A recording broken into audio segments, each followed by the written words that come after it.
The design of planned attacks on buildings inside the U.S. and how operatives were directed to carry them out.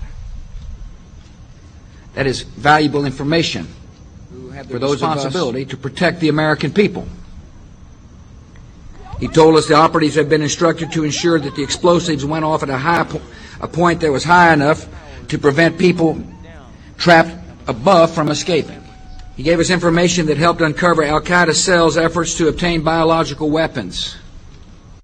This is Building 7, a 47-story skyscraper that fell on the afternoon of September 11th. The government says that fire brought it down. However, 1,500 architects and engineers concluded it was a controlled demolition. Over 6,000 of my fellow service members have given their lives. And thousands of my fellow first responders are dying. I'm not a conspiracy theorist. I'm a structural engineer. I'm a New York City correction officer. I'm an Air Force pilot. I'm a father who lost his son. We're Americans, and we deserve... I lost my husband. My son. My uncle. My nephew. September 11th, 2001. Most people don't know a third tower fell that day. The government says fire brought it down. The collapse of World Trade Center 7 was primarily due to fires.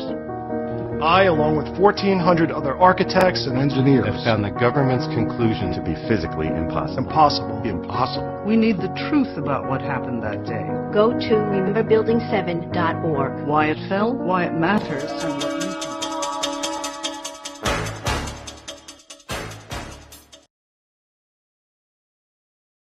Have always been waged by the ruling master class for conquest, power, and profit, and the subject class have always fought their battles. It wasn't until the close of World War I that soldiers began to ask why they were killing and being killed.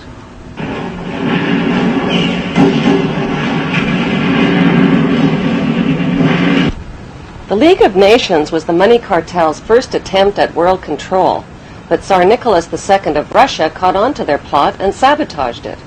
That proved to be a deadly mistake. Schiff, Warburg, Rockefeller, Harriman, and Morgan backed the uprisings that led to the 1917 Russian Revolution. Their strategy was to finance both sides of wars and revolutions, which gave them control over the winners, the losers, and the outcome. The execution and removal of the bodies took 20 minutes. 3 centuries of Tsarist Russia were gone.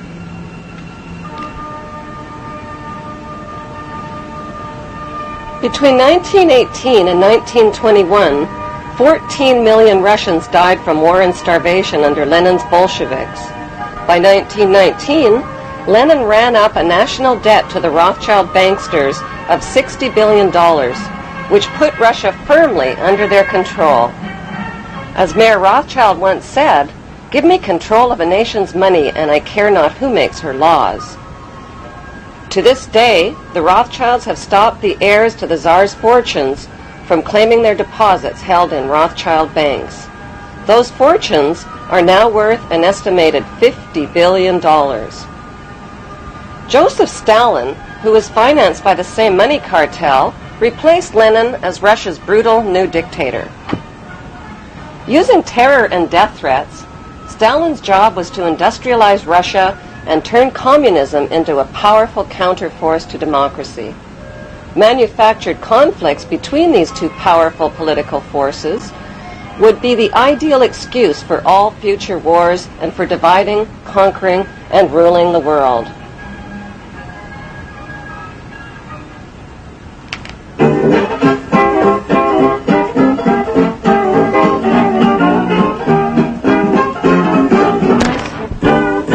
The Roaring Twenties was a decade of peace and prosperity in the United States.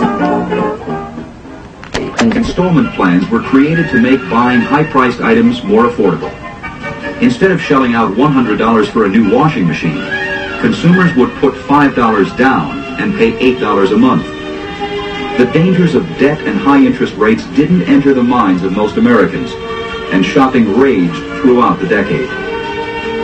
Advertising became part of the fabric of American culture as ads dominated newspapers and magazines. Sex appeal, social snobbery, outrageous claims, and fabricated scientific studies convinced consumers to buy more. With massive corporate growth, high employment, and a post-war bull market on Wall Street, first-time American investors went on a stock market buying spree. One wanted a piece of this prosperity. People bought stock on margin or credit for as little as 10% down. They then used the stock as collateral to borrow more money to buy more stock. Then they did it again. The market was a free-for-all with no regulations of any kind. The party ended on October 29, 1929, when the stock market crashed and caught everyone off guard, everyone except the banksters. J.P. Morgan and Kuhn and Loeb sent advance warnings to their group of insiders.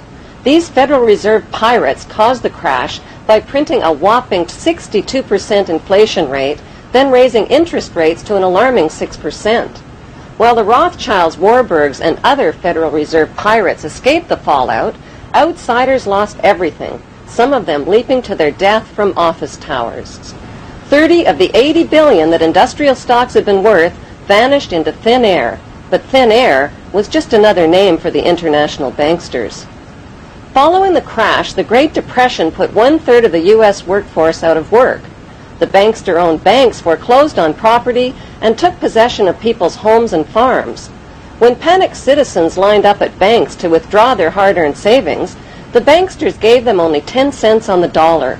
Bonnie Parker and Clyde Barrow decided to do something about it.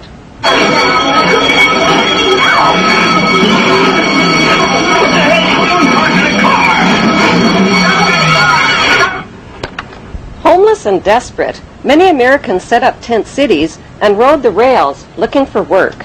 I went walking that riven-up highway. I saw above me an inland skyway. Saw below me that golden valley. This land was made for you and me. Eden, a paradise to live in or see. But believe it or not, you won't find it so hot if you ain't got the do-re-mi.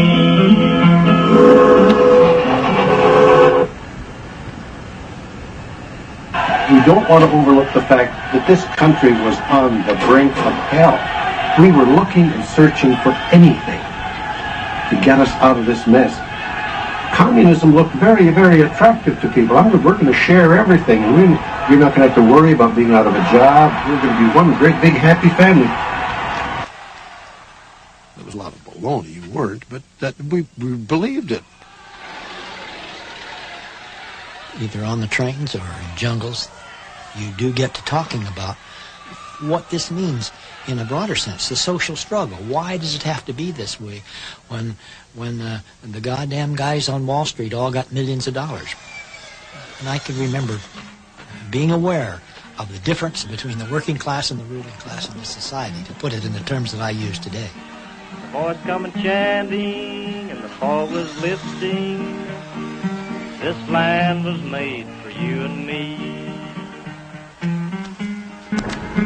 Congressman Louis McFadden, chairman of the House Banking Committee, claimed the crash was planned by the international bankers who sought to become rulers of us all. In his famous 1932 congressional address, he said, "Mr. Chairman, we have in this country one of the most corrupt institutions the world has ever known. I refer to the Federal Reserve Board and the Federal Reserve Banks. The Federal Reserve Board has cheated the people of the United States out of enough money to pay the national debt 3 times over. This evil institution has impoverished and ruined the people of the United States through the defects of the law which it operates and through the corrupt practices of the moneyed vultures who control it. Some people think the Federal Reserve banks are government institutions. They are not government institutions. They are private credit monopolies which prey upon the people of the United States for the benefit of themselves." Following a series of death threats, McFadden died from food poisoning, followed by a heart attack under suspicious circumstances. In his book, Wall Street and the Rise of Hitler, Professor Anthony B. Sutton shows documented evidence that U.S. corporations supplied money, gas, vehicles, and weaponry that helped Hitler launch World War II. Prescott Bush, father of George Bush and grandfather of George W. Bush, supplied raw materials and funneled vast sums of money and credit to Hitler's Third Reich.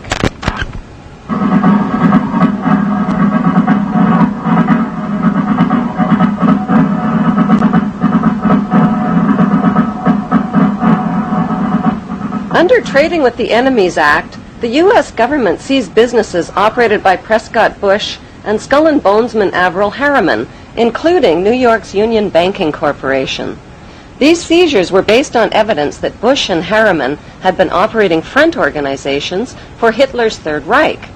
Their German partner was the notorious Nazi industrialist named Fritz Thyssen, who wrote a book of confessions called I Paid Hitler. Professor Sutton lists Rockefeller Standard Oil, Henry Ford's Ford Motor Company, J.P. Morgan's General Electric, ITT, and the DuPonts as suppliers for Germany's rearmament program. But why on earth would Jewish bankers and corporations finance a monster like Adolf Hitler?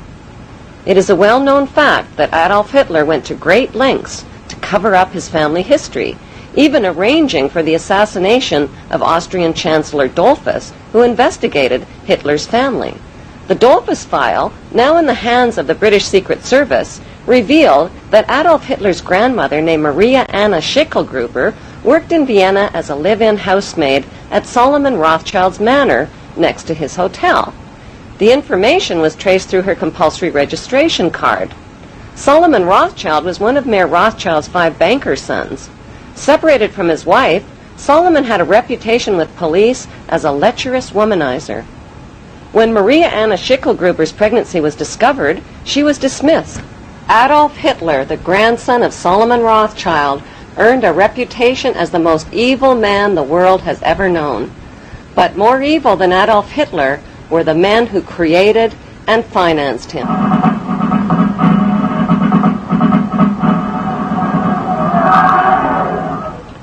Hitler's revolutionary activities in Germany landed him in prison for 5 years. This so-called prison was Landsberg Castle, a comfortable, privileged pastoral setting where Hitler was groomed for the job of Führer. His coaches, Rudolf Hess and Hermann Göring, helped him write the infamous book Mein Kampf.